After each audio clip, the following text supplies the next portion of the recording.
Dito sa Papa Dudut Stories, ikaw ay hindi nag-iisa.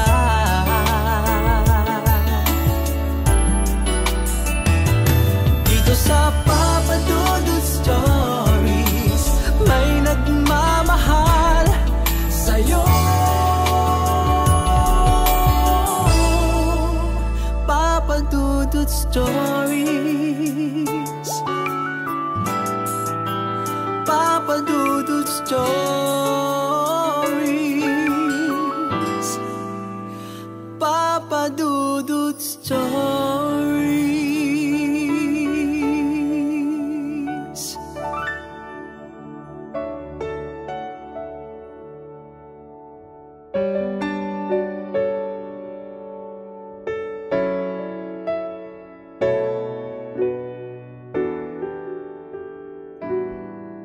Bago ko simulan ng kwento ng buhay at pag-ibig ko, ay nais ko munang batiin kayo ng isang magandang araw, Papa Dudut, at sa libo-libo mong mga tagapakinig.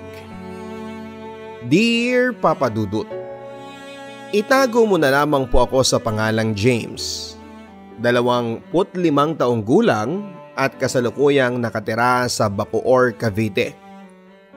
Bata pa lamang ako noon, Papa Dudut, ay sinubok na ako ng kapalaran at halos hindi na ako nilayuan ng mga problema.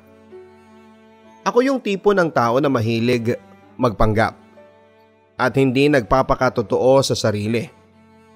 Masyado din akong emosyonal. Sisimulan ko ang kwento ko noong 12 years old pa lamang ako, Papa Dudut. Tandang-tanda ko pa noon, malapit nang sumapit ang kadiliman sa kalangitan, na ako'y pauwi na noon sa aming bahay. Ako'y galing sa paglalaro ng tagu-taguan kasama ng aking mga kaibigan. Nang aking narating ang aming tirahan, ay katahimikan lamang ang bumungad sa akin. Pagpasok ko ng aming bahay ay nakita ko kaagad si Ate Angie. Hindi niya tunay na pangalan. 15 years old pa lamang siya noon at pang-apat sa aming magkakapatid. Bata pa lamang talaga siya ay may pagkamataray na at palaban na siya. At hindi nagpapatalo. Ang gusto niya, siya ang masusunod. Nakita ko siya na naguhugas ng pinagkainan malapit sa kusina.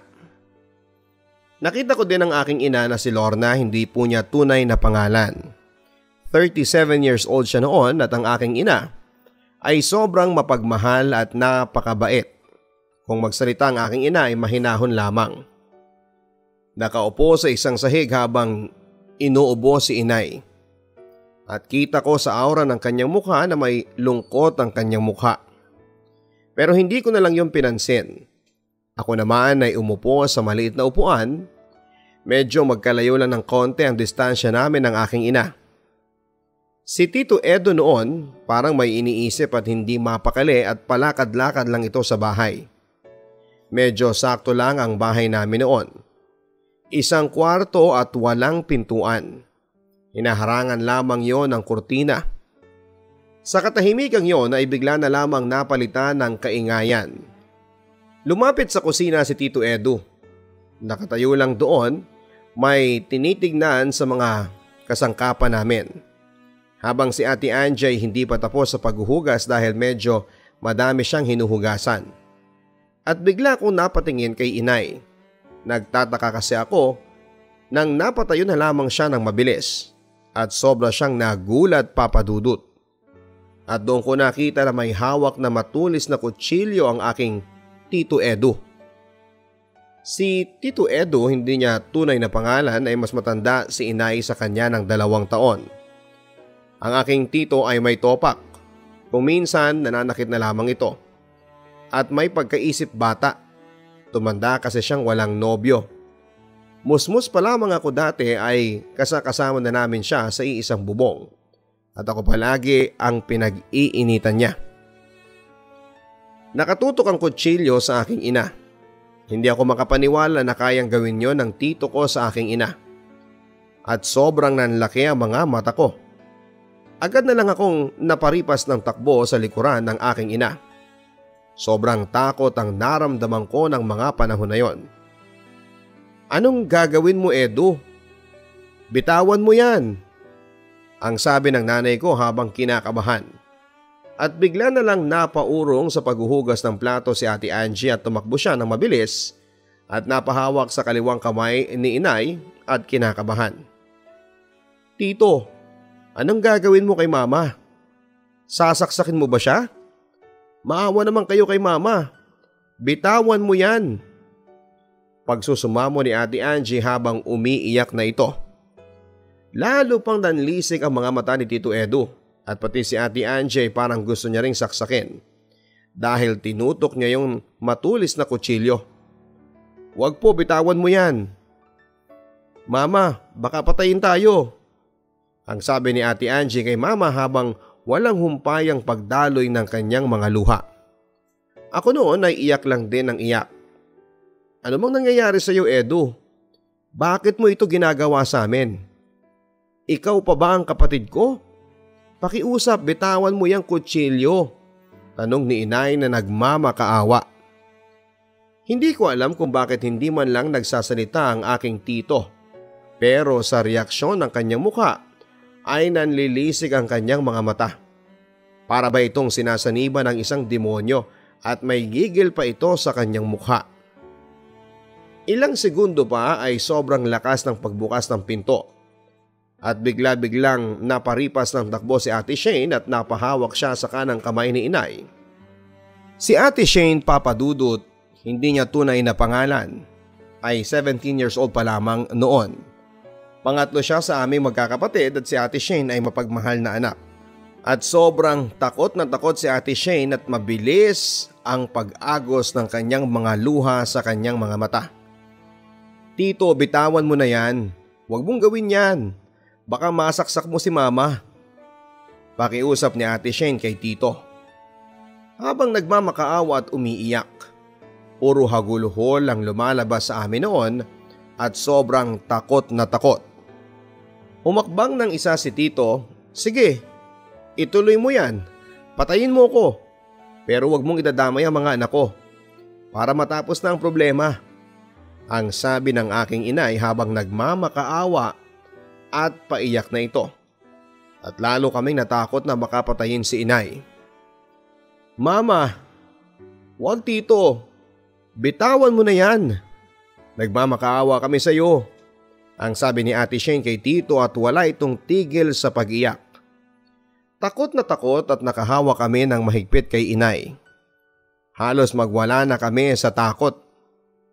Hindi kami nakahingi ng tulong dahil baka biglang saksakin si inay. Ilang segundo pa ay bigla na lang natauhan si Tito Edo at agad niyang nilagay sa lababo ang kutsilyo at lumabas na ito. Doon pa lamang kami napakalma. Papadudot, takot, kaba at nginig ang naramdaman namin ng panahon na yon. Hindi ko alam, Papadudot, kung paanong makakahingi ng tulong dahil baka bigla na lang may masaksak sa amin. Para talagang sinaniban ng demonyo ang tito ko at nanlilisik ang kanyang mga mata, ang akala talaga namin noon ay katapusan na naming lahat. Mabuti na lamang at bumalik siya sa katinuan at doon pa lamang kami nakahinga ng maluwag. Makalipas ang mga buwan ay nakapagtrabaho si Ate Shane sa Cainta Rizal. Bilang na tagabantay ng bata at naging stay-in siya doon. Si Ate Linda, hindi niya tunay na pangalan, 20 years old pa lamang noon. Panganay sa aming magkakapatid at nakapagtrabaho sa Imus, Cavite bilang tumutulong sa paggawa ng cake. At kinakailangan niya din mag-stay-in. Ang ate ko ay may ugaling mabait at tahimik lamang siya. Minsan makasarili. Si Kuya Roy, hindi niya tunay na pangalan, 18 years old pa lamang noon, pangalawa sa panganay sa aming magkakapatid. Nagsimula siya maglingkod sa simbahan, 17 years old pa lamang, at doon siya nakatira. Ang kuya ko ay may ugaling mahambog pero may kabaitan din naman. 5 lamang kami na magkakasama sa bahay noon. Si nanay, si MJ, hindi tunay na pangalan, bunso sa aming magkakapatid. Lalaki, 9 years old pa lamang noon. Si Ate Angie, si Tito Edu at ako. Ang bunso kong kapatid ay mabait na kapatid at anak. Mapagbigay din siya. Pero minsan may ugali siyang nagsisinungaling. At oo nga pala, lahat kaming magkakapatid Papa Dudut ay may itsura. Nagmana kami sa mga magulang namin. Ang aking ama ay matagal na naming hindi nakasama dahil hiniwalayan ito ng aking ina. Noong 5 taong gulang pa lamang ako doon sa probinsya. Ang kwento sa akin ng aking ina ay madalas daw siyang sakta noon. Kaya hiniwalayan daw niya ang aking ama. At tanging si inay na lamang ang tumaguyod sa aming magkakapatid. Papa Dudut, minsan ako'y napapaisip din na sana ay makita ko pang muli ang aking ama. Dahil pakiramdam ko ay may kulang talaga sa aking sarili. Isang araw hindi ako pinalabas ng bahay ni Ate Angie at matulog daw ako. Hoy James, matulog ka. Bawal kang lumabas ng bahay. Kapag lumabas ka, lagot ka na naman sa akin. Ma, patulugin mo yang si James. Huwag mong palalabasin. Ang sabi pa ni Ate Angie sa mama ko. Samantala ang nanay ko lang noon ay nakaupo at abalang nagtatahi ng damit. Tumango lang si inay at tuluyan ng lumabas ng bahay si Ate Angie. Ako naman ay humiga sa malambot na higaan at doon ay nagtulog-tulugan na lamang ako. Pero kahit na anong pilit ko kasi ay tila ba hindi ako dinadalaw ng antok. Kaya naman napabangon ako sa aking pagkakahiga at sinubukan kong magpaalam sa aking ina. Ma, pwede ba akong lumabas? Babalik din naman po ako kaagad eh. Malambing kong tanong. Nung una ay medyo nag-aalangan pa si inay pero pumayag din siya. Sige pero bumalik ka din kaagad ha. Baka makita ka ng ate mo. Alam mo naman yun, baka mag-away kayo. Mahinahon lamang nasabi ng nanay ko. Salamat po ma. Paglabas ko ng aming bahay ay palingalinga ako sa kapaligiran. Marahil ay baka makita ko ni Ate Angie pero mukhang wala naman siya. At hindi ko alam kung saan siya nagpunta noon. Noong may nakita akong 2 batang lalaki at babae na halos kasing edad ko lamang, naglalaro sila ng piko. Malapit sa nakatayong poste na mataba. Makikita sa bawat kapaligiran namin ay puro mga nakatayong mga puno tulad ng mangga, santol at niyog. At sa malayong direksyon ay may palaisdaan. Sa lugar kasi namin Papa Dudut halos napakaganda ng tanawin doon. Lalo na sa mga bandang hapon. Sobrang daming mga bata na naglalaro ng dagitan ng lawin. Napakalawak kasi sa aming lugar. Bata-bata, sali ako ng piko ha? Tanong ko sa 2 bata. O sige, sali ka sa amin. Sabi yon ng batang babae. At nung ako'y pinasali nila ay hindi ko na malaya ng mga oras at bigla ko na lang naalala na baka hinahanap na ako sa bahay. Tanong ko sa aking sarili. Baka nasa bahay na si Ate Angie. Sabi ko sa 2 kalaro kong bata. Uuwi na ako sa amin, baka hinahanap na ako. Babalik ka pa ba mamaya? Tanong naman sa akin ng batang babae. Sagot ko, hindi na siguro, bukas na lang ulit. At hindi nagsalita yung batang babae at bumalik na lang sila sa paglalaro kasama yung mga batang lalaki. At noong nasa pintuan na ako ay dinahandahan kong binuksan ang pintuan. Sa aking pagpasok ay bumungad sa aking harapan si Ate Angie na may hawak na hanger. Nagawa lang sa plastik. Bigla siyang lumapit sa akin at pinaghampas sa aking katawan. Hindi ba? Sinabi ko sa inyo na huwag kang lalabas. Hindi ba pinapatulog kita? Anong ginawa mo? Ang tigas talaga ng ulo mo. Mga tanong niya sa akin at sobra siyang galit na galit. Napakatapang pa ng kanyang mukha. Sumagot ako. Bakit si MJ yung bunso natin hinahayaan niyong makalabas? Tapos ako hindi pa lalabasin? Ako na lang ba palagi ang ginaganito? Tanong ko habang humahagulhol. Tama na, tumigil na kayong 2. Pagsaway naman sa amin ni inay na mahinahon. At pinalo niya pa ulit ako sa may likuran. Sumasagot ka pa talaga ha? Bakit? Totoo naman talaga ha? Porket ikaw yung mas matanda, gusto mo ikaw na lang ang masusunod. Medyo tumaas ang aking pananalita habang humahagulhol pa rin. Papadudot na gulat na lamang kami ni Ate Angie nang bigla na lamang hinimatay sa aming tabi ang aming ina at bumagsak ito sa may lapag. "Ma, gumising ka!" Paiyak na ako noon. "Ma, gising ma!" Paiyak din si Ate Angie. At biglang lumabas ng mabilis si Ate Angie at hindi ko alam kung saan siya pupunta. "Mama, gising mama!" Pero ayaw talaga niyang magising. Doon lumakas ang aking hagulhol. Hindi ko na alam kung ano ang gagawin ko. Kinakabahan ako ng mga oras na yon. Doon ako nakaramdam ng takot. Takot na baka hindi na magising ang aking ina. Mga ilang minuto pa ay dumating si Ate Angie na baka sa kanyang mukha ang sobrang pag-aalala. At kasama niya si Ate Andrea. Si Ate Andrea hindi niya tunay na pangalan at siya ang kaibigan ng aking ina. May malasakit, mahigit 30 years old. "Ano ba kasing nangyari?" tanong ni Ate Andrea sa amin. Pero walang sumagot sa amin. "Tumabi ka muna dyan, hihilutin ko ang nanay mo," ang sabi sa akin ni Andrea at umalis naman ako. Pinaypayan ko si Inay Papadudot at hinilot-hilot naman ang katawan ni Inay ni Ate Andrea. Ilang minuto pa Papadudot ay sa wakas nagkamalay na ang aking ina. At doon nakahinga na kami ng maluwag at kaagad akong kumuha ng tubig sa container at pinainom ko itong si Inay. "Ano bang nangyayari sa iyo, Mare?" tanong ni Ate Andrea. "Hindi ko alam bigla na lang lumabo ang paningin ko," matamlay na sagot ni Inay. "Baka naman kasi ini-stress ninyo ang nanay nyo. Tingnan nyo, hindi ba kayo naawa? Ang payat-payat ng nanay nyo," ang sabi sa amin ni Ate Andrea at napatingin ako sa patpat na katawan ng aking ina. Sobra akong naawa.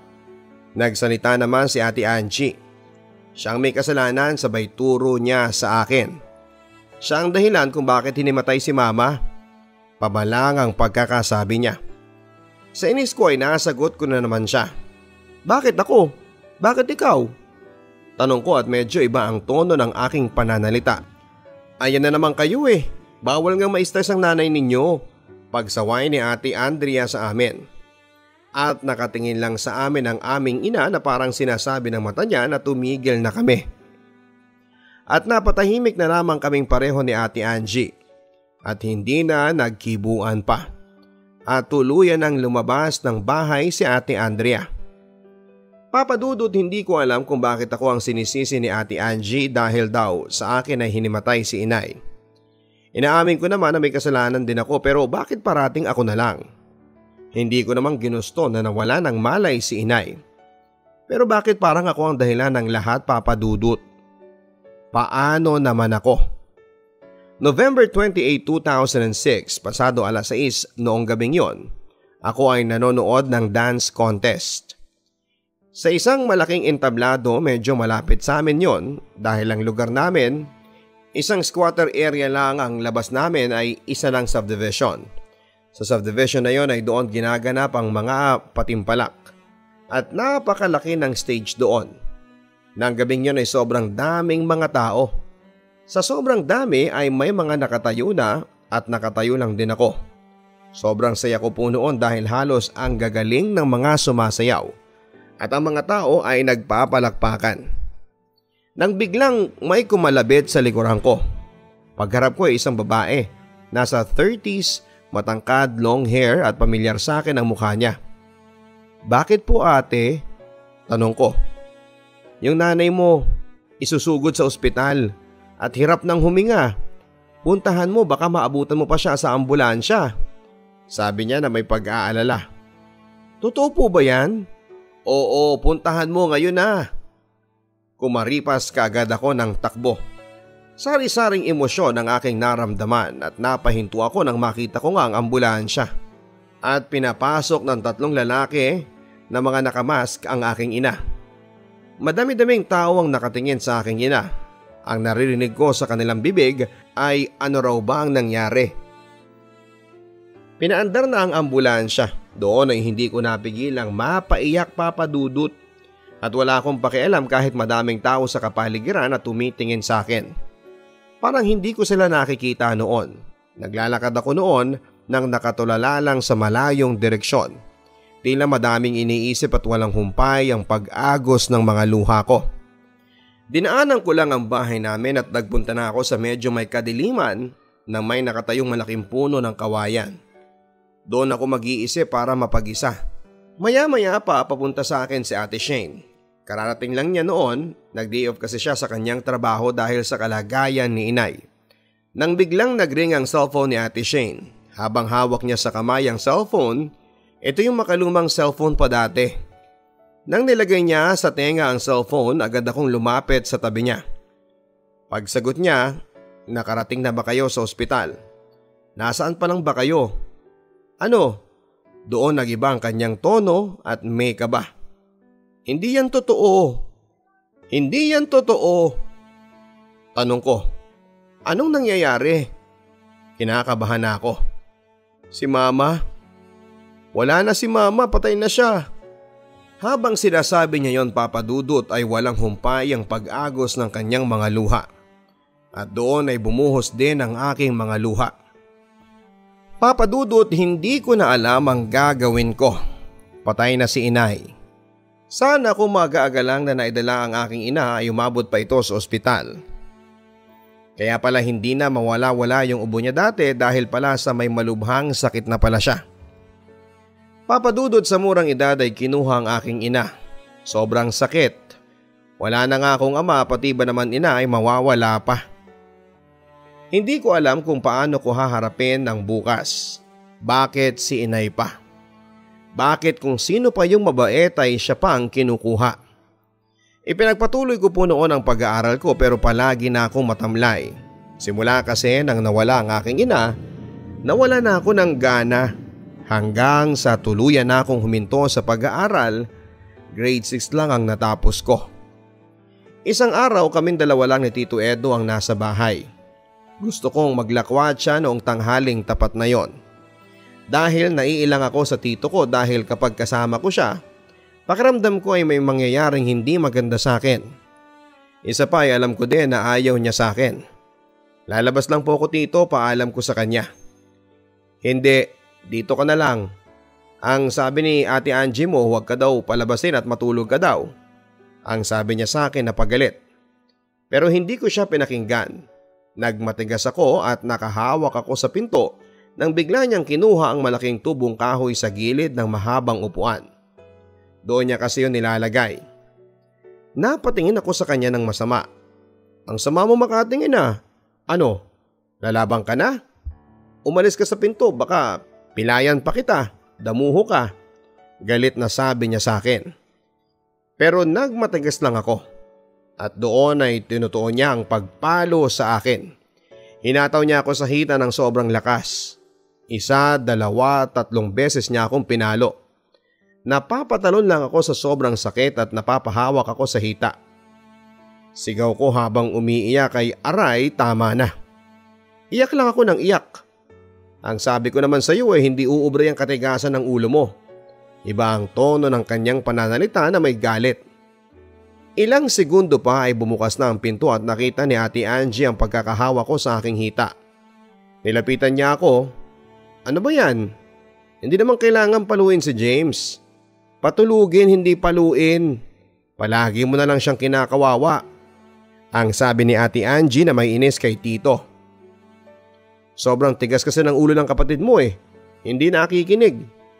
Pabalang na pagkakasabi niya. Eh bakit mo naman kailangan paluin pa ng matabang kahoy? Bata pa lang yan.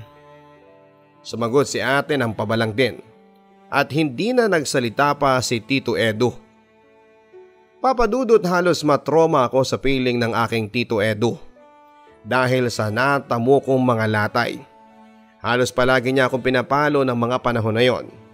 Minsan halos lagatin na ako sa sobrang sakit. Sobrang galit na galit ako sa kanya.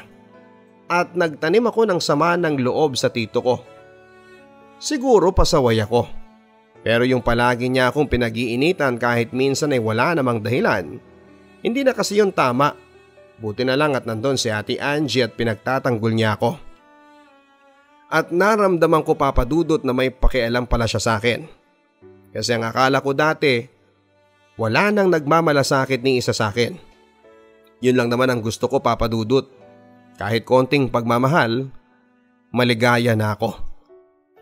Lumipas ang mga taon, sa 16 na taong gulang ay naranasan ko ang magbanat ng buto. Sinubukan kong mag-pedicab, mag-construction at mag-deliver ng tubig. At kahit kasagsagan pa ng init sa sikat ng araw, hindi ko yon alintana. Para lang magkaroon ako ng trabaho. Para naman kahit papaano ay hindi ako maging pabigat sa aking mga kapatid. Pero ewan ko, Papa Dudut. Ang akala ko sa pag-aaral lang ako ganito. Pati din pala sa pagtatrabaho ay hindi ako nagtagal dahil 2 buwan lang ay sumuko din ako. Siguro dahil sa bata pa ako kaya pabago-bago pa ang isipan ko. Nagdaan ang maraming buwan. Napariwara ang landas ko. Natuto akong uminom at manigarilyo dahil sa impluwensya ng mga kabarkada ko. Pero di minsan ay hindi ko sinubukan ang pinagbabawal na gamot. Katunayan, naiinis ako sa mga gumagamit nito. May mainis man sa akin ay okay lang. Nagpapakatotoo lang naman ako. At lihim kong ginawa ang ganong bagay. Dito ko din napansin na na-attract na pala ako sa kapwa ko lalaki. Pilit ko itong nilalabanan pero parang ang hirap, Papa Dudut. Mahirap dahil sa tuwing nakakakita ako ng gwapo ay lumalambot talaga ako. Kaya ang ginawa ko ay nagpipigil na lamang ako at nilihim ko sa aking mga kaibigan dahil ayaw ko na isang araw ay magbago na lamang ang turing nila sa akin. Takot ako sa rejection at hindi naman ako nahirapan na itago ang aking tunay na kasarian. Dahil paano nila malalaman? Kung kumilos ako pati manalita ay barakong barako. Pero meron akong isang pinagsabihan ng sikreto ko dahil alam ko na hindi ito ipagkakalat ni Jason. Hindi niya tunay na pangalan. Musmus pa lamang ako dati, palagi na kaming magkasama na para na kaming magkapatid. Si Jason ay may ugaling mahambog, mahangin pero mabait. Matanda lang ako ng 1 taon sa kanya. Sa hirap ng buhay, Papa Dudut, ay sinubukan namin ni Jason na ibenta ang mga laman para lamang kumita ng pera. At nasundan nyo ng maraming beses hanggang sa nakasanayan na namin ang ganong gawain. Alam ko sa mga oras na ito ay maraming maiinis. Magagalit sa mga pinagagagawa ko. Pero nagawa ko lamang yon dahil sa kahirapan ng buhay. Isang gabi, pasado 10:00 ng gabi, pauwi na kami ni Jason galing sa pagbebenta ng laman. Nang bigla naman akong nakaramdam ng pagtatae. Napahinto ako sa paglalakad malapit sa malaking poste na may maliwanag na ilaw at may nakaparadang truck. Jason, teka lang ha, parang hindi ko na kayang pigilan. Hanap muna ako saglit ng pwede kong mataihan. Pagpipigil kong sinabi.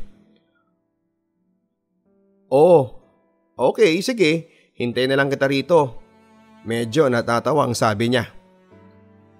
Sabihin mo sa akin ha kung may tao. Tumango na lamang siya. May nakita ko isang madilim na lugar. Nakasya doon ang isang malaking truck. At lumakad ako patungo doon.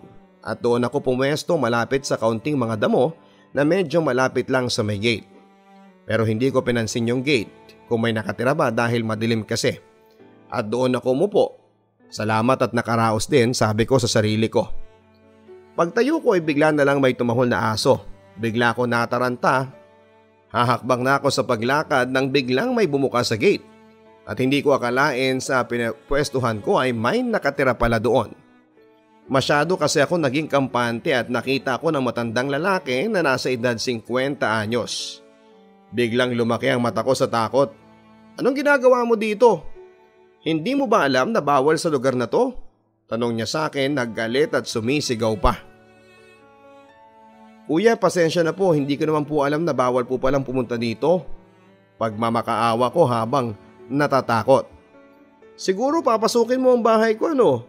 Aha, akyat bahay ka siguro. Sino ang kasama mo? Sinigawan ako ng matanda at galit na galit at napatingin ako. Pakanan at tumingin din yung matanda pakanan. At doon ay nakita niya si Jason na nakatayo sa may ilaw na poste. Hoy! Lumapit ka dito, bilisan mo! Galit na galit yung matanda kay Jason.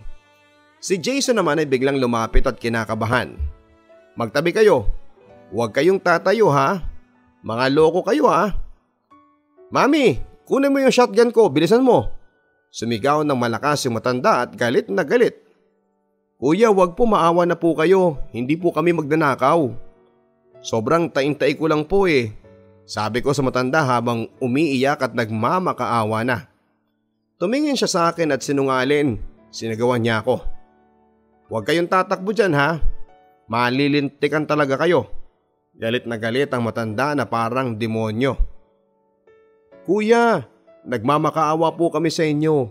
Hindi po talaga kami magnanakaw. Pagmamakaawa naman ni Jason habang umiiyak din. Pero hindi siya pinakinggan. Iyak lang kami ng iyak at may isang babaeng lumabas at hawak-hawak niyang malaking shotgun. Nasa mahigit 40 years old na at kinuha ng matandang lalaki yung shotgun at may isa pang lalaki na lumabas at may hawak din itong shotgun. Nasa mahigit 20 years old at sa tingin ko ay anak nila ito. At sabay na itinutok ng matandang lalaki at batang lalaki ang shotgun. Tutok na tutok sa amin. Iyak lang kami ng iyak sa takot noon, Papa Dudut. Lalo na nung kinasa ng matandang lalaki yung shotgun. Ang sabi ko, kuya, wag po. Wag nyo kaming patayin, maawa po kayo. Pagmamakaawa ko na walang humpay sa pagdaloy ang mga luha ko. Ang sabi naman ni Jason ay wag po. Kuya, nagmamakaawa po ako. Sobrang lakas ang mga iyak namin ni Jason at halos hindi ko na alam ang gagawin ko ng mga oras na yon. At para akong aatakihin sa puso. Umamin na kasi kayo na balak niyong pasukin yung bahay namin. Alam nyo, trespassing ang ginagawa ninyo. Pwede namin kayong ipakulong. Gusto nyo, tumawag ako ng pulis ngayon eh. Para magtanda kayo. Galit na sabi ng matanda. Wag po, hindi po kami magnanakaw. Wag nyo po kaming ikulong. Pagmamakaawa kong sabi at parang hindi kami nauubusan ng mga luha. May tinawagan yung matandang babae sa cellphone. Hello? May dalawang nakapasok dito. Malapit sa harap ng Pure Gold, bilisan nyo. At pinatay na niya ang cellphone. Muli kaming nagmakaawa na huwag kaming ikulong pero hindi na ito sumagot pa at mukhang ipapakulong talaga kami. Ilang minuto pa ay may dalawang mamang lalaki. Ang isa ay nagdadrive at yung isa ay nakaupo lang sa upuan. O itong dalawa, i-blatter nyo na yan. Tinuro kami ng matandang babae. Huwag na kayong babalik dito kung makita ko pang pagmumukha ninyo. Matutuluyan talaga kayo sa amin. Pagbabantayan niya na pabalang ang pagkakasabi. Bago kami sumakay ay nagpasalamat kami ni Jason sa kanilang tatlo. Pagkatapos namin magpasalamat ay pinaandar na yung sinasakyan namin at dinala kami sa barangay. At doon ay pinablatter kami. Nang matapos kaming may pablatter ay pinauwi na kami ng mga tanod. Habang kami ay naglalakad sa katahimikan ng kapaligiran. Jason, sana walang makakaalam nito ha, ang sabi ko sa kanya. Oo naman dahil ayaw ko din namang malaman sa lugar natin dahil nakakahiya ka. Baka isipin pa nila tayo ang masama. Alam mo naman sa atin madaming chismosa. Hanggang sa pareho na kaming nakauwi sa aming tahanan. Papa Dudut, sobrang takot na takot ako ng gabing yon. At yun na yata ang pinaka nakakatakot na nangyari sa buhay ko. Wala akong nagawa kundi ang umiyak na lamang. Sa sobrang kaba ko noon ay parang aatakihin ako sa puso. Hindi ko naman kasi alam na bawal palang magpunta doon. Kung alam ko lang naman, hindi na ako tumuloy pa. At dahil doon ay nagkaroon ako ng trauma. Kaya hindi na kami bumalik sa lugar na yon. Isang gabi, alas 7 ng gabi, naglalakad kaming apat na magbabarkada. 2 lalaki at 2 namang kaming bisexual. Halos magkakasing edad lamang kami. Siyempre hindi mawawala yung matalik kong kaibigan na si Jason. Habang naglalakad kaming apat, ang sabi ni Rod, 17 years old, hindi niya tunay na pangalan, bisexual din. Abangan na lang natin si Erica sa paradahan ng tricycle. Si Erica ay isang ladlad na bakla, classmate ni Rod noong first year high school. Ang sabi naman ni JM, 16 years old, hindi niya tunay na pangalan. Baka nakauwi na yun sa kanila. Anong oras na oh? Tumingin sa relo. 7 PM na. Sumagot si Rod, tara diretso na lang tayo doon. Baka nandun nga si Erica. Teka Rod, hindi ba tayo mapapahamak doon? Baka mabanatan tayo ng mga tambay ang sabi ni Jason na may pag-aalala. Hindi yan, nakapunta na kaya ako doon ng ilang beses. Tiwala lang, ang sagot ni Rod. Ako naman ay nakikinig lang sa usapan nila. Medyo malayo-layo ng konti ang nilakad namin. Doon kasi kami sa highway dumaan. Nang malapit na kami, biglang huminto si JM at si Rod at nagtago sa gilid ng sasakyan na nakaparada lang. Uy, hindi ba kayo sasama? Tanong ko sa kanila. Kayong dalawang muna ni Jason ang pumasok. Susunod kami ni JM. Yung lugar kasi ay Eskinita. Sabi ko, sumunod kayo ha. Tumango lang si Rod at si JM. Tara Jason, pasok na tayo. At sumunod naman sa akin si Jason. Ako ang nauna sa paglalakad noon, papasok sa Eskinita. Nang papasok na ako ay may biglang humarang na 3 mga lalaking nakahubad ang damit. At malalaki ang mga katawan nila. Mga nasa 20s na ang edad nila. Saan ka pupunta? Tanong sa akin ng lalaki. May pupuntahan lang pong kaibigan, ang sabi ko sa kanya. Bigla na lamang akong kinabahan dahil medyo nagalit yung lalaki. May kilala ka bang JR? Pagalit na sabi ng lalaki. At si Jason ay bigla pang lumapit kaya dalawa na kami na pinalibutan ng mga lalaki.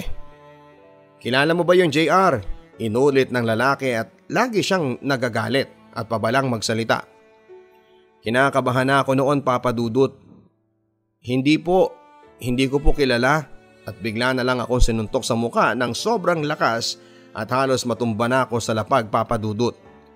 Hirap na akong tumayo noon at umiiyak ako at pinilit ko talagang tumayo sabay paripas ng takbo. Sa pagtakbo ko ay halos pagiwang-gewang ako dahil hilong-hilo ako. Halos hindi ko na makita ang dinaraanan ko at pumaripas din ang takbo yung lalaking sumapak sa akin. Muntik na niya ako mahawakan sa damit Papa Dudut, halos kabahan na ako noon. Sumigaw ako, tulungan niyo ako, pero walang tumulong sa akin Papa Dudut. Hingal na ako noon Papa Dudut at hindi ko na alam kung ano ang gagawin ko. Takot na takot ako. Si Jason naman ay nawala na lang siya na parang bula. Pati sila Rod at si JM ay nawala na. Ang ginawa ko ay nag-shortcut ako ng daanan para mabilis ako sa pag-uwi ko. At doon ay hindi na ako tinangkang habulin pa ng lalaking sumapak sa akin. Sa hingal ko noon ay naglalakad na ako at doon Papa Dudut ay nakita ko si Jason na naglalakad at halatang pagod na pagod. At biglang kumanan si Jason. Sa pagdaan ay sinundan ko siya. Doon ko nakita na nakaupo si na JM, Rod at si Jason sa circle na may bulaklak sa loob at pinuntahan ko sila doon sa circle. Ang sabi ko sa kanila habang naiinis at pabalang, ano ba yan? Sabi niyo walang babanat sa atin doon. Hayop eh. Sinapak ako sa muka at mahilo-hilo ako. Buti nga nakatakbo pa ako.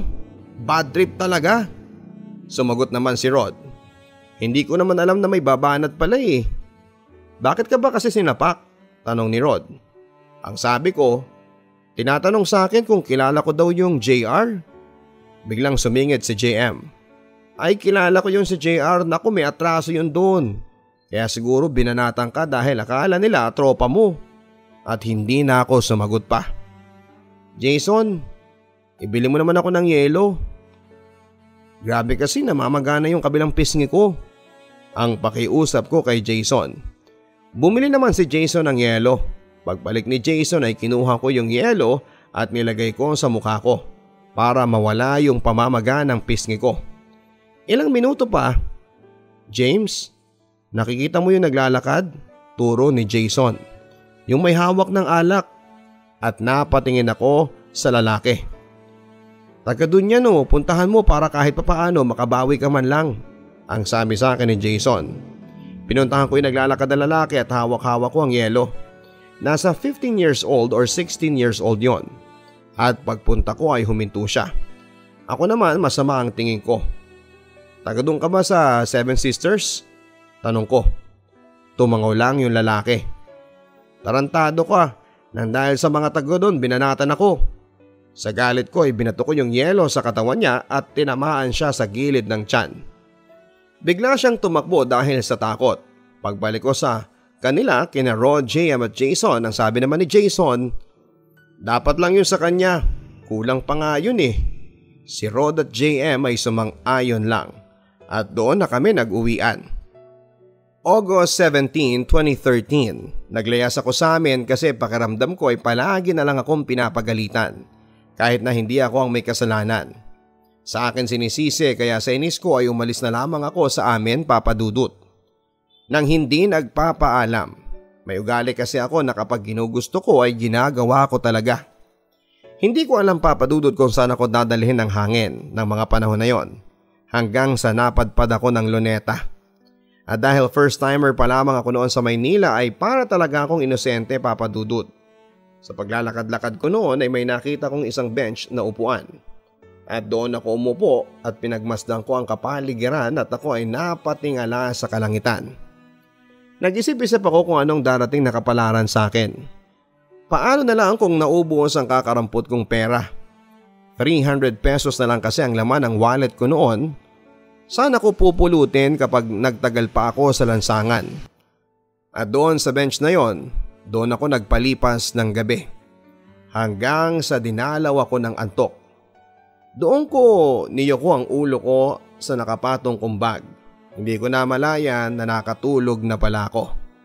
At hindi ko alam kung anong oras na noon dahil nagising na lamang ako dahil sa mga ingay na naririnig ko na nagtatakbuhan. At doon ay kitang-kita ko na madami ang mga nagja-jogging. Karamihan sa kanila ay puro mga kalalakihan at hindi ko alam kung anong oras na noon dahil madilim pa ang kalangitan. Umalis ako sa aking pagkakaupo at ako ay naglakad-lakad ng mga oras na yon. Hindi ko alam kung saan ako dinala ng mga paa ko hanggang sa napadpad ako sa Baywalk. Ilang araw pa ang nagdaan ay naubos na ang pera ko. Naranasan ko matulog sa lansangan. Nahihiya ako lalo na nang may nakapansin sa akin. Ang ginawa ko ay tinakpan ko yung mukha ko. Ayaw ko namang umuwi kasi pakiramdam ko ay hindi ako nakikita o napapansin. Total ako lang naman ang may kasalanan, dapat talaga ay panindigan ko ito. Isang araw ay may nakilala kong isang bakla. Nasa mahigit 30 years old at tinulungan niya ako makapasok ng trabaho. Siyempre, Papa Dudut, tuwang-tuwa ako dahil ayaw ko talagang magtagal pa sa lansangan. At na-realize ko na sobrang hirap palang mabuhay sa lansangan. At sa tulong ng taong ito ay naipasok niya ako sa babuyan sa Santa Maria, Bulacan. Siyempre, hindi na ako tumanggi, Papa Dudut, dahil ayaw ko talagang bumalik pa sa lansangan. Unang pagpasok ko pa lamang noon sa farm ng babuyan ay pinapunta muna ako sa office. Pagpasok ko ay bumungad sa akin yung isang lalaki, para siyang Chinese, nasa 40 years old. At nagsalita yung boss ko at hindi nga ako nagkamali dahil in-check nga siya. Yung boses niya ay medyo burol na malaki ang boses. Ang mga patakaran ko dito, kapag naka-4 na buwan ka na sa trabaho ay pwede ka na mag-day off. At kapag hindi mo magustuhan yung trabaho, sabihin mo lang sa akin, ang sabi niya. Sumagot ako ng maikli na opo. Pero sa loob-loob ko noon, Papa Dudut, ay medyo nag-alangan ako dahil sobrang tagal bago makapag-day off. Para tuloy akong nakulong ng matagal na panahon. Pero yung boss ko ay mukha namang siyang mabait. Kinabukasan, unang araw ko, naglakad-lakad ako para hanapin yung banyo. Dahil para maligo, sa paglalakad ko, ang daming tao. Hindi ko maiwasan ang kabahan noon. Kabahan dahil sobrang dami pala ang nagtatrabaho sa babuyan. Siguro mahigit 60 ang mga nagtatrabaho doon at karamihan sa kanila ay mga lalaki at halos may mga itsura talaga sila. At ang akala ko talaga na ako lang ang kakaiba doon dahil may nakita din akong 4 na malambot. Alam niyo na yon kung ano ang tinutukoy ko. At nakita ko din sa wakas yung paliguan. At doon ay bigla akong napahinto sa paglalakad. Sa isip ko habang may pagdanasa, Papa Dudut, grabe. Totoo bang mga nakikita ko? Yung 3 nakabrief lang at yung 2 ay nakaboxer. At ang babata pa nila. Halos mga 20s lang sila at may mga itsura pa. Kung ganito lang din naman ay busog na ako. Heist, ano ba tong iniisip ko? Nagkakasala na naman ako. Makaligo na nga. Pumunta ako sa paliguan para maligo na nga. Ang iba sa kanila ay patapos na. Ang mga paliguan kasi papadudot ay wala talagang mga pintuan. At magkakatabi lang ang 5 pirasong paliguan. Para siyang isang banyo na walang CR at walang pintuan. Kaya kitang-kita ko talaga kaagad kung sino ang maliligo doon. Pagkatapos kong maligo ay nagpunta na ako sa trabaho doon sa babuyan. At unang tanaw ko pa lang sa babuyan ay sobrang daming mga baboy at hindi ko alam kung kaya ko bang bilangin ang mga yon. Marami ring gusali na hindi pa tapos gawin. Napakalaki. Sobrang laki ng farm na yon at doon ako nagsimulang magpakain ng mga baboy. Minsan nagbubuhat din ako ng isang sakong pakainan ng mga baboy. Ilang minuto pa ay may bigla na lang tumingin sa akin lalaki, mga nasa 18 years old. Guwapo, matangkad, malaki ang katawan, chinito, tisoy at may dimple pa ito. Pero hindi ko siya type papadudot. Nung una ay hindi ko na lang siya pinansin. Pero mukhang ayaw niya talaga akong tantanan sa kakatingin. Bakit kaya ganito itong makatingin sa akin? Akala mo'y mangangain ng tao? Tanong ko sa isipan ko.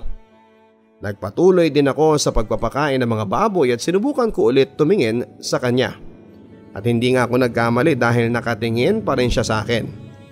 Buwisit talaga tong taong ito. Kung makatingin parang nangaasar, sarap dukutin ang mga mata. Ang sabi ko ulit sa isipan ko na may inis. Kaya naman hindi na ako tumingin pa dahil ako lang din ang maiinis. Hindi ko talaga alam kung bakit gano'n na lang akong naiinis sa lalaking yon papadudot. Wala naman siyang ginagawang masama sa akin. Ewan ko ba? Ayaw ko lang talaga na tinititigan ako. Kinagabihan naglalakad na ako papunta sa kantin para kumain.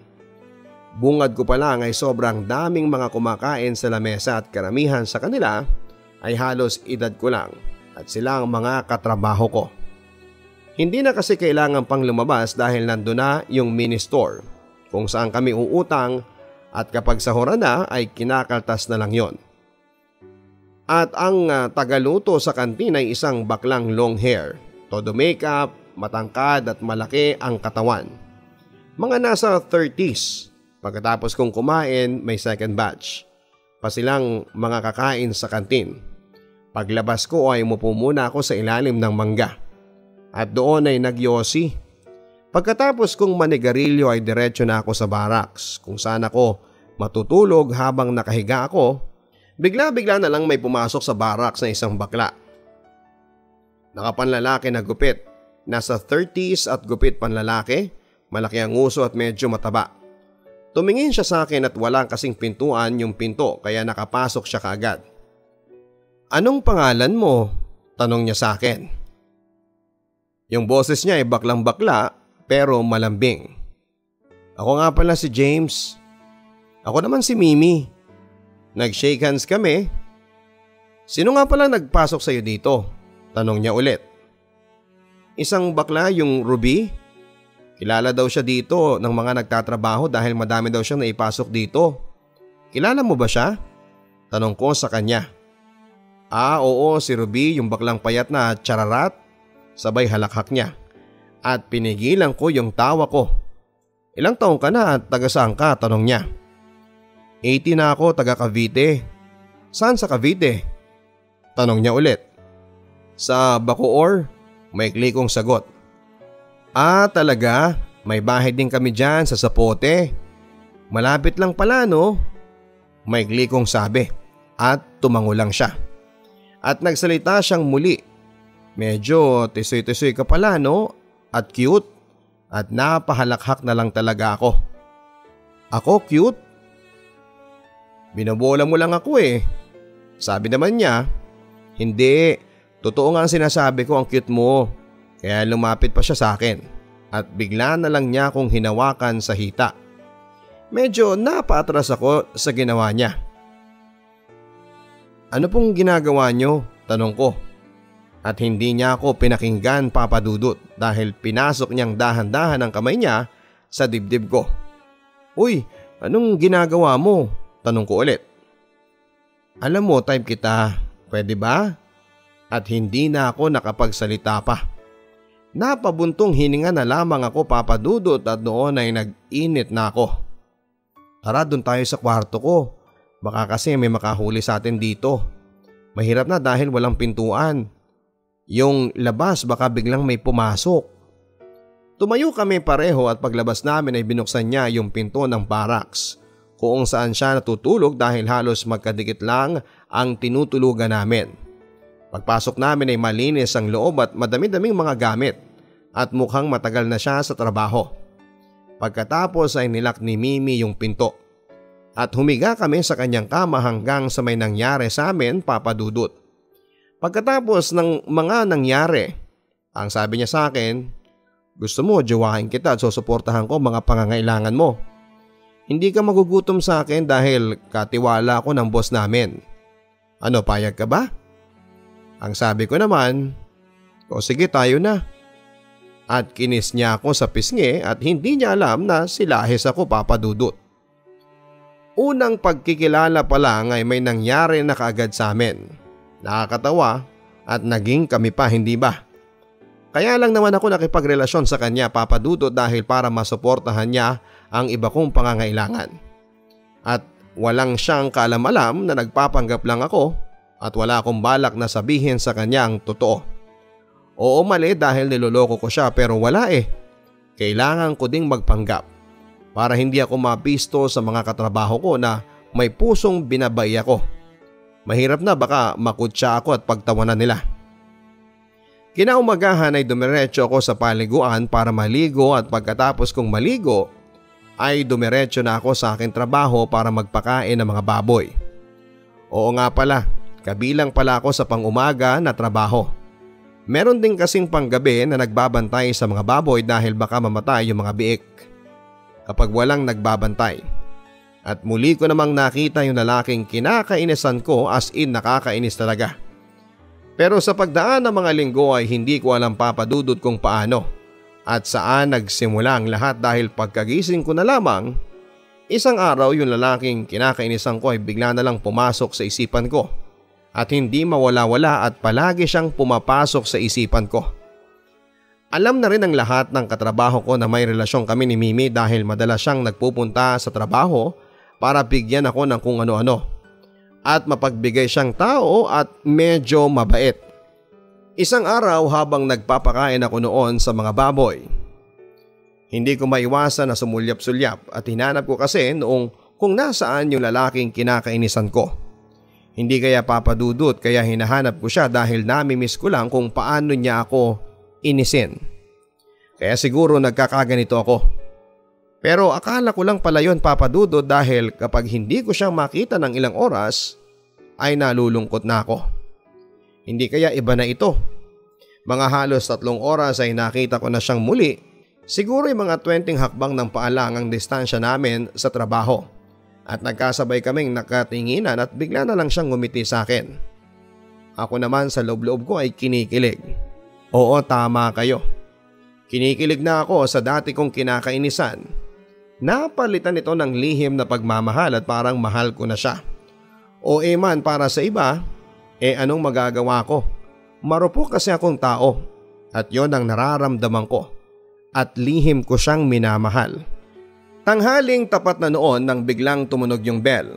Hudyat na magkakaina na ang lahat ng trabahador. Palakad na ako noon para pumunta sa kantin nang may biglang nagsalita sa likuran ko. Kakain ka na ba? Dito muna tayo. Yung boses niya ay halatang tonong Bisaya at lalaking-lalaki at malambing. Pagharap ko ay medyo nagulat ako kasi nasa harapan ko na yung lihim kong minamahal. O parang nagulat ka yata, sabi niya sa akin. Hindi naman, ikaw pala yan. Pero ang totoo ay medyo nagulat naman talaga ako. Ano nga pala yung sinasabi mo? Kunwari hindi ko narinig. Tanong ko sa kanya. Sabi ko, dito ka muna. Gusto kitang makilala. Ako nga pala si James. Ikaw? Ako naman si Wendell. 18 years old.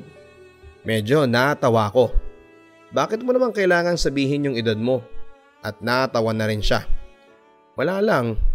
Wala namang masama, hindi ba? Sa isip-isip ko, hindi kaya alam niya na bisexual ako. Tanong ko sa sarili ko. Bigla siyang naglakad papunta sa banyo. Yung banyo malapit lang sa babuyan at may pintuan yon. At sabi niya sumunod daw ako sa kanya. Ako naman ay sumunod na lang. Kahit na hindi ko alam kung ano yon. At pumasok siya sa loob ng banyo. Mga ilang minuto siya doon. Matagal ka pa ba dyan? Nagugutom na kasi ako sabi ko sa kanya. At noong binuksan niya ang pinto ay sobra akong nagulat. Halos lumabas na ang mga mata ko. Hindi ako makapagsalita sa mga nakita ko. Sabi ko sa sarili ko ay totoo ba ang nakikita ko?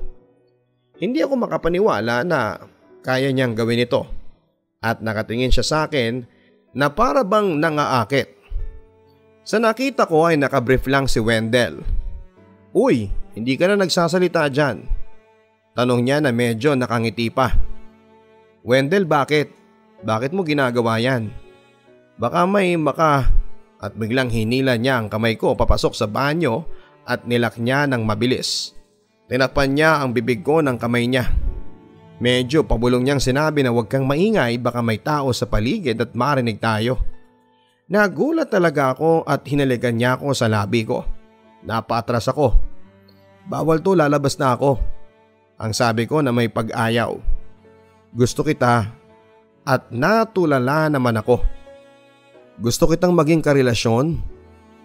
At parang totoo yung sinasabi niya sa akin, Papa Dudut. Ha? Ako?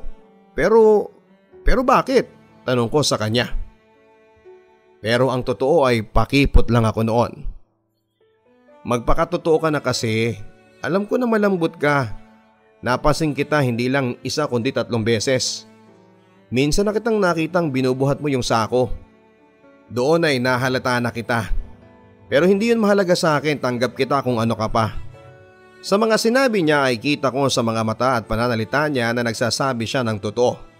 Hindi na ako nakapagsalita pa dahil wala na akong maidadahilan. Ang totoo, may gusto na ako sa iyo. Gabi-gabi kitang iniisip. Sabi niya sa akin na masaya. Talaga? Ibig sabihin tayo na? Oo, maikli kong sagot na masaya din. Tara doon tayo sa may bakanting kubo. Sabi niya sa akin at pumayag naman ako kaagad. At pagdating namin doon ay may nangyari sa aming dalawa. At grabe siya. Pagkatapos kasi na may mangyari ay babe na ang naging tawagan namin. Bigla na lang may sumigaw na lalaki, mga nasa 30s yung boses niya. Pero yung pagkasigaw ay hindi galit. James! Wendell, nasa na kayo? Yung mga big dito, nadaga na. Tara na babe, hinahanap na tayo. Saglit lang, pahinga muna tayo saglit babe. Malambing din na sinabi niya sa akin. Babe, sikreto lang natin to ha, sabi niya sa akin. Oo babe, walang makakaalam nito. Babe, hindi ba kayo ni Mimi? Hiwalayan mo na yun ha, sabi niya sa akin. Sige mamaya makikipaghiwalay na ako sa kanya. At nagsalita muli si Wendell. Kapag niyaya ba kita na sumama sa probinsya papayag ka ba? Sagot ko ay oo. Papayag ako para magkasama tayo. Nakangiti ako noon. Saan nga pala yung probinsya mo babe? Tanong ko. Sa Iloilo, Ilonggo ako ang sabi niya. Kaya pala ang lambing ng boses mo? Oo babe. Ang maikli niyang sagot. Babe, kapag sinama kita sa amin gagawin kitang babae. Ikaw ang sa gawaing bahay at ako naman ang magtatrabaho. Pero okay lang ba kung magsusuot ka ng pambabae? Matatawa na sana ako, ayoko kasi yung gawin niya akong babae. Pero bigla ako nagulat sa mga sinabi niya, Papa Dudut. Magsuot daw ako ng pambabae. Sabi ko, hindi siguro kasi nasanay na ako ng ganitong manamit. Parang hindi ko yata kaya yun. Hindi ba sa isang relasyon na hindi naman kailangan pang baguhin? Kung mahal mo, dapat tanggapin mo. Sumagot siya ng sige. Huwag na lang natin pag-usapan yon. Pero nakita ko sa mga mata niya na medyo nadismaya siya. Hindi ko na lang yon binigyan ng kahulugan. Papadudod ako na yata ang pinakamasayang tao noong panahon na yon. Dahil mahal din pala ako ng taong mahal ko. At walang kaalam-alam ang mga kasamahan namin na may milagro kaming ginagawa ni Wendell. Hindi ako makapaniwala na kaming dalawa na. na ang dati kong kinakainisan ay napalitan na lang ng isang pagmamahal. Oo, para sa iba ay napakabilis ko naman yata. Pero anong magagawa ko? Tinamaan ako. At hindi naman kasi basihan sa isang relasyon kung matagal na kayong nagsasama. Kinagabihan ay kinausap ko si Mimi na makikipaghiwalay na ako sa kanya. Ang sabi ko ay wala naman talaga akong nararamdaman sa kanya dahil mahirap talagang magpanggap. Lalo kung hindi mo gusto at mabuti na lang talaga at naintindihan niya ako. Pero ang akala ko Papadudot ay may tatago namin ito dahil isang araw ay bigla na lang kaming pinatawag ni Wendell sa office. At pagpasok namin sa office ay kinausap kaagad kami ng boss namin na in-check. Wendell, ano ba itong nababalitaan namin na may relasyon kayo ni James? Totoo ba ito? At napapabayaan mo daw ang trabaho mo? Tumingin sa akin si Wendell ng ilang segundo saka sumagot. Wala po boss, hindi po yun totoo. Mahina lang ang boses niya at kabadong kabado. Sa sinabi ni Wendell ay sobra akong nalungkot Papadudot. Ako na ang tinanong ni boss. Totoo ba na may relasyon kayo ni Wendell? Wala po boss, hindi rin po yun totoo. Mahina akong boses na may halong lungkot. Kaya ko nasabi yon dahil sinabi ni Wendell na wala kaming relasyon. Pero ang totoo, durog na ang puso ko ng mga oras na yon. Okay lang naman sa akin kung may relasyon kayo. Ang akin lang, huwag niyong pabayaan ng mga baboy. At pagkatapos ay pinalabas na kami at pagkalabas namin ni Wendell pumunta kami sa likod kung saan ay walang tao. Kinausap ko kaagad siya. Babe, bakit ganon?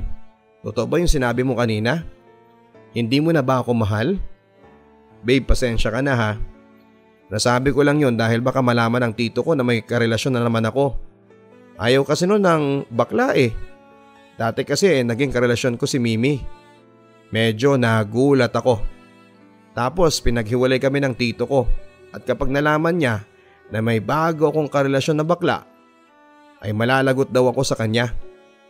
At mahal kita, mahal na mahal. Sabi niya sa akin na may takot sa sarili. Ang sabi ko naman din sa kanya ay mahal din kita babe. Huwag mo akong iwan ha. Tumango lang siya. Pagkatapos naming mag-uusap ay bumalik na kami sa trabaho. Pasado 3:00 na ng hapon noon ay pareho kaming abala sa trabaho ni Wendell. At bigla na lang sumugod yung tito ni Wendell. Si June, tunay na pangalan. Tito ni Wendell. 30s na ang edad niya. Isa rin siya Papadudot sa mga pinagkakatiwalaan ng boss namin at mayabang siya at napatigil ako sa pagpapakain ng mga baboy. Ano naman itong nabalitaan ko na may karelasyon kang bakla Wendell? Wala po, wala akong karelasyon. Pautal-utal habang kinakabahan si Wendell ay biglang sinapak sa mukha si Wendell ng tito niya. At muntik nang matumba si Wendell. Magsisinungaling ka pa? Subigaw ulit at alam ko na ang ginagawa mong kalokohan. May mga nakapagsabi sa akin. Sinasabi ko sa iyo ha, huwag ka nang makikipagrelasyon sa bakla. Bakit sobrang tigas ng ulo mo? Hubarin mo nga ang damit mo. Utos ni John. Pero ayaw hubarin ni Wendell yung damit niya. At kitang kita ko na kinakabahan at natatakot na si Wendell. Ayaw mo talaga ha? Sumigaw ulit si John. Ako nang huhubad. Doon ay tumambad sa kanya mga chikinini ni Wendell sa dibdib. Ano to? Turo ni John sa mga chikinini at sumigaw ng pagalit. Mas lalong kinabahan ako habang nauutal si Wendell. Kagat lang po yan ng langgam. Hindi na natuloy ang pagkasabi ni Wendell dahil mabilis itong sinapak sa mukha ng tito niya. Magsisinungaling ka pa ha? Huling-huli ka na. Chikinini yan, wag mo kong gawing tanga. At doon kung saan-saan pinagsasapak sa katawan si Wendell ng galit na tito niya. Tama na ya. Yon ang lumabas sa bibig ni Wendell. Ako naman noon ang kinabahan Papadudot dahil baka isunod ako. Ako naman ay nagkunwaring nagbibisi-bisihan ako sa mga baboy at bigla siyang sumigaw. Oy bakla, hindi ba may Mimi ka na? Tapos ano pa to? Pamangking ko, jojowain mo? Tinatarantado mo ba akong bakla ka? Galit na galit sa akin at nakatingin lang ako na kinakabahan. Lumapit pa siya at binantaan ako. Kapag lumapit ka sa pamangkin ko, may kalalagyan ka sa akin. At sasabihin ko sa may-ari na palayasin ka na dito. At sa gulat ko ay nilagay ko ng mabilis yung dalawang kamay ko sa mukha ko dahil muntik na niya akong sapakin. Nako, sarap mong sapakin. At inambahan niya ako ulit at lumakad na ito palayo sa akin. Pagkaalis ni June ay kinausap ko kaagad si Wendell. Gano'n na lang ba? Iiwanan mo na ba ako? Mga tanong ko habang paiyak na ako. Hindi ko alam, natatakot na ako baka tutuhanin na pauwi na ako sa probinsya. Ako lang din kasi ang inaasahan ng pamilya ko. Mas maganda siguro kung maghiwalay na lang tayo. Seryosong sabi sa akin ni Wendell. Hindi mo ba ako mahal? Pinaglaruan mo lang ba ako? Pumatol ka lang ba sa akin dahil walang babae dito? Umiiyak na ako noon. Sagot niya, minahal kita. Pero mahal ko din ang trabaho ko Gusto ko pang magstay dito at sana maintindihan mo din ako. Pero mukhang hindi totoo ang mga sinasabi niya na mahal niya ako. Sagot ko na umiiyak pa rin. Ang sabihin mo, pinatulan mo lang ako dahil walang babae dito. Yun ang totoo. Si Mimi nga pinatulan mo din Kaya hindi na ako magtataka pa. At doon ay biglang umalis sa harap ko si Wendell kasabay ng pagdaloy ng mga luha ko. Nang gabing ding yon, Papa Dudut, ay alam na ng lahat ng katrabaho ko na may naging relasyon kami ni Wendell at alam na rin nila na bisexual ako. Siguro kaya nalaman ay pinagsasabi ni June sa mga tao doon at alam na rin ni Mimi. Nakakahiya pero wala na akong magagawa pa. Kaya patay mali siya na lamang ako sa kanila. Isang gabi may inuman ay may kumanta sa videoke. Tuwing 15 days kasi ginagawa yon sa trabaho. At nakita ko si Wendell na naninigarilyo kasama ang mga nagiinuman. Mga 7 sila lahat doon sa mahabang upuan. At medyo malayo-layo lang ng konti sila, sina Mimi at Patricia. Nagpatugtog kasi sila ng music na Jaiho gamit ng speaker at sinasayaw nila ito. Oo nga pala, yung Patricia ay bakla din. Siya yung tagaluto sa kantin at ako noon ay nakatayo sa ilalim ng mangga. Pinag-iisipan ko kung pupunta ba ako doon sa nagiinuman at nakita ko na biglang kinuha ni Wendell yung mic. At doon ako lumakad papunta sa may nagiinom. Bala ko kasing kumanta sa videoke. Para magkapansin lang kay Wendell at biglang kumanta si Wendell ng laklak. Nagsimula sa patikim-tikim, pinilit mong gustuhin. Wala siya sa tono at bigla kong kinuha yung songbook at bigla siyang tumingin sa akin. Pero seryoso ang mukha niya. Tapos tinuloy niya yung pagkanta. Maya-maya ay natapos na siyang kumanta. Ako naman ang umupo at magkatabi kami ni Wendell at doon ako nalungkot kasi akala ko ay makakausap ko na siya. Bigla kasi siyang umalis. Ako noon ay kinanta ko yung kantang Pagbigyang Muli by Eric Santos. Favorite song ko yon at habang kinakanta ko yun ay sobra akong matamlay na wala ng gana at pagkatapos kong kumanta ay nilapitan ako ni Mimi at ang tanong niya, malungkot ka ba? Sumagot ako ng matamlay. Wala, may iniisip lang ako. Si Wendell? Naku, hayaan mo na yun. Ganyan talaga ang mga lalaki, mga paasa. Mga manluloko. Sa una, pakikiligin ka. Pero kapag na-fall ka na, iiwang ka din. At mukhang may pinaparinggan si Mimi sa kanyang sinasabi. Sabi ko mukhang hugot na hugot ka. Medyo malungkot ang boses ko. Ganun talaga. Tara, join ka sa amin. Kayo na lang, hindi ako marunong sumayaw. Ang sabi ko sa kanya. Sabi niya naman, huwag ka nang mahiya. Sabi ko naman ayaw ko talaga. Dito lang ako tatambay sa may upuan. At pag upo ko ay pinanood ko na lang sila na sinasabayan ng music ng Jaiho at palingaling akong hinahanap si Wendell. Pero hindi ko na siya nakita pa. Sobra akong nasaktan at nalungkot at hindi ko alam kung minahal ba talaga ako ni Wendell. O ako lang ang nagmahal sa kanya. Akala ko siya na talaga pero nagkamali lang pala ako. Dahil pinaranas lang pala niya sa akin kung paano magmahal at sobrang sakit dahil siya ang una kong minahal. Hindi ko alam kung saan ba ako nagkulang dahil binigay ko naman sa kanya ang lahat. Halos wala na nga natitira sa sweldo ko sa akin para lang hindi niya ako iwanan. Pero wala, iniwan lang din niya ako. Ilang beses ko pa siyang sinubukang kausapin pero umiwas talaga siya sa akin. Halos madurog ang puso ko dahil sa tuwing binabaliwala niya ako. Nagdaan pa ang mga araw at tuluyan ko nang nilisan ang trabaho ko. Wala din namang nangyari. Nagmumukha na akong tanga at bumalik na naman ako sa lansangan, Papa Dudut. Hindi pa rin ako umuwi sa amin. Habang tumatagal ay pasakit pa ng pasakit ang nararamdaman ko kaya ibinaling ko sa ibang atensyon para maibsan ang sakit na nararamdaman ko. Kung kani-kanino akong nakipagsiping para kahit papaano ay gumaan ang dinadala ko. Ginamit ko din ang pagka-callboy ko para lang kumita ng pera. Sama dito, sama doon. Minsan sa isang araw ay nakakatatlo ako. Hindi naman po sa pagmamayabang ay may itsura ko. At habang tumatagal ay lalo ako naging hyper sa tawag ng laman. Ewan ko ba? Kapag umiiwas naman ako sa tukso ay mas nananaig talaga ang tawag ng laman. Siguro sakit ko na ito. At naging trabaho ito at habang tumatagal ay unti-unti na akong nakakalimot kay Wendell. Kaya ginawa ko to para mabuhay ako sa lansangan. Dito ko din naranasan na ipalondre ang aking kasuotan at kapag naliligo ako, nagbabayad lang ako ng 10 pesos sa isang squatter area. Gustuhin ko mang magtrabaho pero baka walang tumanggap sa akin dahil wala naman akong maipakitang mga requirements o ID. Sobrang hirap mabuhay sa lansangan. Isang gabi kasarapan ng tulog ko ay bigla na lang ako napabalikwas at napatakbo dahil biglang sumama ang hangin. Halos mga tao sa kapaligiran ko ay nababahala at hindi mapalagay. Pati ako ay kinabahan. Pakiramdam ko kasi may malakas na paparating na bagyo. Hindi ko alam kung saan ako pupunta ng mga panahon na yon at ang hirap talaga kapag walang matutuluyan. Nagtagal pa ako ng halos 6 na buwan sa lansangan. Pero napag-isip-isip ko na umuwi na lamang sa amin dahil puro kamalasan na lang ang palaging dumarating sa akin.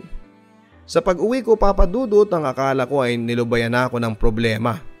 Pero nagkamali ako dahil mas malaki pa ang dumating sa akin na problema. April 20, 2014 ay bigla ko na lang napansin na may nagbago sa katawan ko at madalas ako nagkakasakit.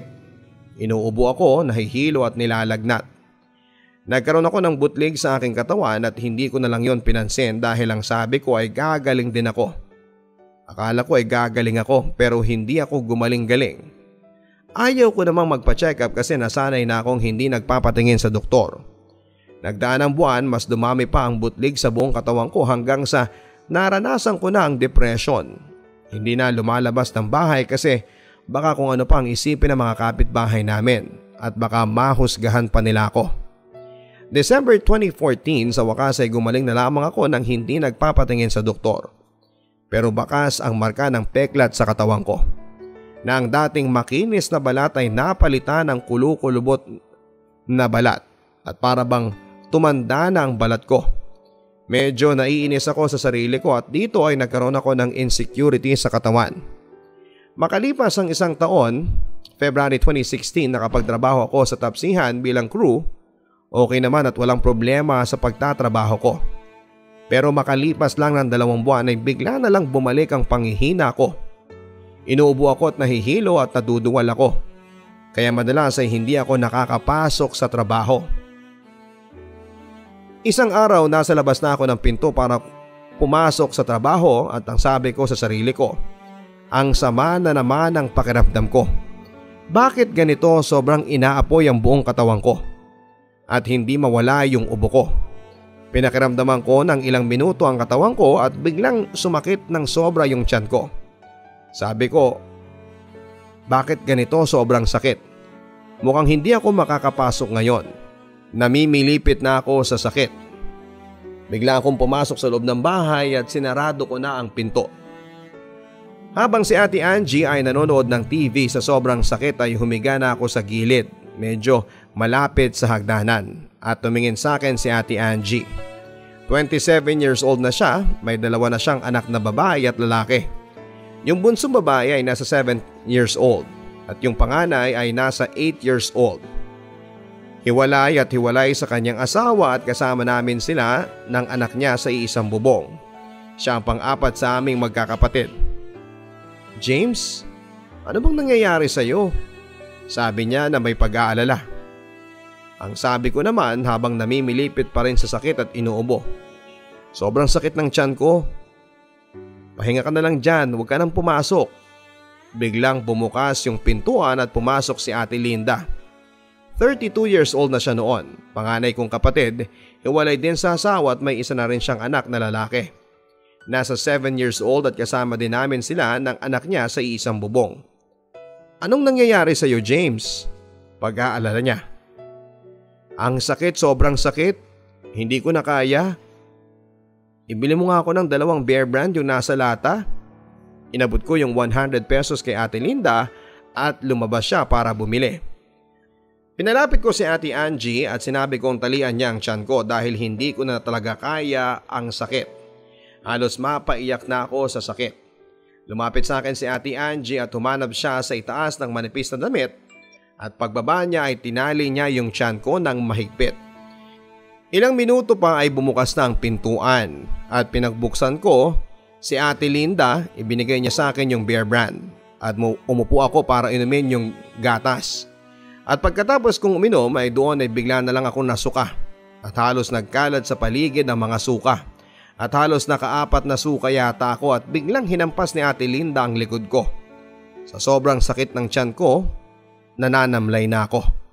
Hindi ko na malaya na sa pagising ko 10:00 na pala ng gabi. Kaya bumangon ako at umakyat sa hagdanan para doon na matulog. Medyo nawala din yung pananakit ng tiyan ko pero inuubo pa din ako ng gabing yon. Sa kalagitnaan ng gabi ay bigla na lang akong tumahol sa pag-ubo. At pag ubo ko ay kitang-kita ko ang dugo. Bakit ang daming dugo sa kamay ko? Diyos ko, baka may malubhang sakit na ako. Ubo pa rin ako ng ubo ng gabing yon at sobra akong natakot at kinakabahan na. Kinabukasan ay hindi na ako nagdalawang isip na magpunta sa klinik at doon ay napag-alaman ko na may sakit akong TB. Kaya pala ang laki ng binagsak ng katawan ko.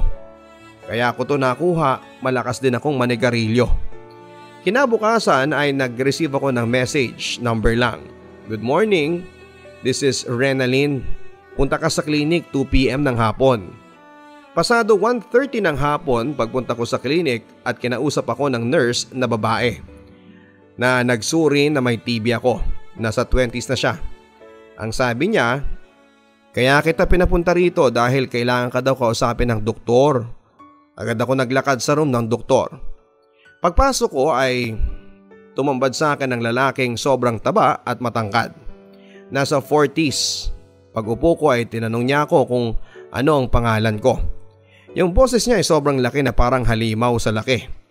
Sagot ko naman ay James po. Mahinahon lang ang boses ko. Ilang taong ka na, James? 21 po. May partner ka ba? Wala po eh. Pero may nakaagaw pansin sa akin, napatingin ako doon sa nakapaskil na malapit sa lamesa. Binasa ko pa ng ilang segundo pero bigla akong nakaramdam ng takot. Hindi ko alam kung bakit at may nakapaskil na free HIV. Naka-caps lock pa yon. Napatingin ako sa doktor na may takot. Hindi ko alam kung bakit ko na lang nasabi sa doktor ay ganito. Positive po ba ako? Medyo iba na ang tono ng boses ko. Parang mapapaiyak. At sumagot ang doktor. Base kasi sa naging resulta ay nag-reactive ang dugo mo sa HIV. Nang narinig ko yon, Papa Dudut, ay takot na ako. Madami kaagad ang pumasok sa isipan ko. Ang sabi ko sa doktor ay hindi yan totoo. Wala po ako niyan. Mamamatay na po ba ako? Yon ang mga nasabi ko at sobrang bilis ng pagdaloy ng aking luha. Gusto kong sumigaw at gusto ko nang magwala ng mga oras na yon. Pero hindi ko magawa. Hindi pa naman sigurado kung positive ka dahil dadalhin pa sa isang ospital yung dugo mo. At hindi pa naman katapusan ng mundo. Hanga ako sa iyo dahil ang tapang mo kasi yung iba ayaw nilang malaman. Yun ang sinabi niya sa akin at pinapalakas ang loob ko. At doon naman ay iyak lang ako ng iyak. Paglabas ko noon ay para akong wala sa sarili ko. Sa malayo lang ako nakatingin habang nakatulala. At hindi mawala-wala yung sinabi ng doktor sa akin na baka positive talaga ako. Makalipas ang 1 buwan ay nalaman ko na ang result na positive ako sa human immunodeficiency or HIV. Iba pa rin pala talaga kapag ikaw na mismo ang makakita ng resulta. Para akong pinagbagsakan ng langit at lupa ng mga panahon na yon. Ang bata ko pa. Paano na ako? Paano na ang mga pangarap ko? Gusto ko pang maranasang tumanda na makasama ang mahal ko sa buhay. Natatakot ako baka isang araw ay hindi na ako magising at bawian na lamang ako ng buhay. Bakit itong sakit pa na ito ang naging forever ko? Bakit eto pa?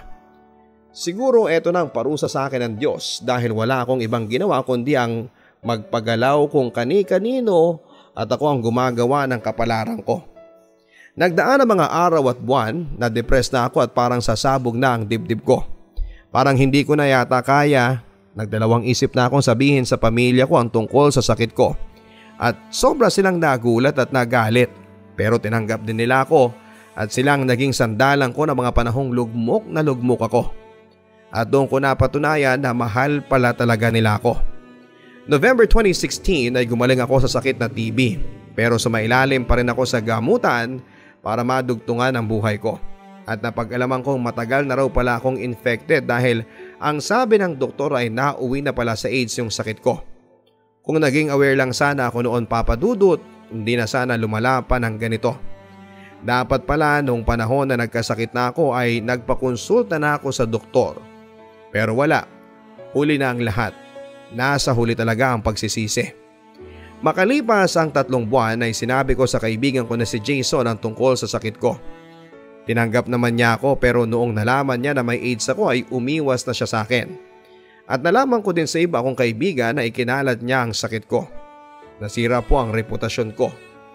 Akala ko kaibigan ko ang taong yon, siya pala ang maglalantad ng sekreto ko. Lalo akong na-depress at halos mabaliw na ako. Hindi ko na alam kung kaya ko pa ba. Pero may mandiri man sa akin, madami pa rin ang nakakaunawa sa akin at pinapalakas nila ang loob ko. Thankful pa din ako sa mga hindi bumitaw. At may natutunan ako Papa Dudut. Kung hindi ako magkaroon ng ganitong sakit ay hindi ko pa malalaman ang mga nagpapanggap lang. At sa tagal-tagal ng panahon ay nagkaayos na rin kami ni Tito Edo. Simula kasi nang nalaman niya ang kalagayan ko ay naramdaman ko na minahal din pala niya ako. Dahil minsan nung ako'y nakaratay sa ospital, siya pa ang nagbantay sa akin. Dito ko na po tatapusin ang storya ko Papa Dudut. Nakarecover na ako. Dati at nagkapagtrabaho pero bumalik lahat ng depression ko. Dahil muli akong nagpabalik-balik sa ospital. Sa dami ay na-trauma na nga ako. Hindi 1 beses kundi 5. At halos mabaliw-baliw ako Papa Dudut sa mga nasaksihan ko. Gustuhin ko mang ulit magtrabaho pero wala. Kinakain ako ng kalungkutan at ang hirap kasing nakakaranas ako ng anxiety disorder. Kaya ang ginawa ko ay nakipagkita ako sa mga katulad kong may ganitong sakit. Pero alam ko na makakayanan ko ang pagsubok na ito. Virus lamang ito at kayang-kaya ko ito. At nagpapasalamat din ako kay God dahil hindi niya ako pinabayaan. Sana po ay kapulutan niyo ng aral at leksyon na huwag makipagtali kung kani-kanino para hindi niyo ito pagsisihan sa bandang huli. Lubos na nagpapasalamat at lumalaban sa buhay, James. Ang buhay ay mahiwaga, laging may lungkot at saya. Sa Papa Dudut Stories, laging may karamay ka.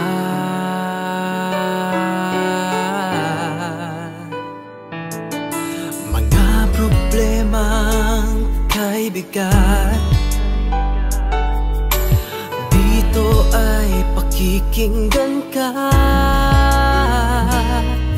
Sa Papa Dudut Stories, kami ay iyong kasama. Dito sa Papa Dudut Stories, ikaw ay hindi nag-iisa.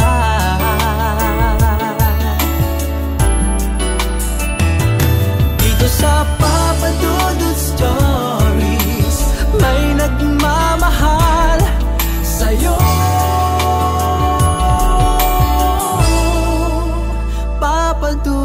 Stories.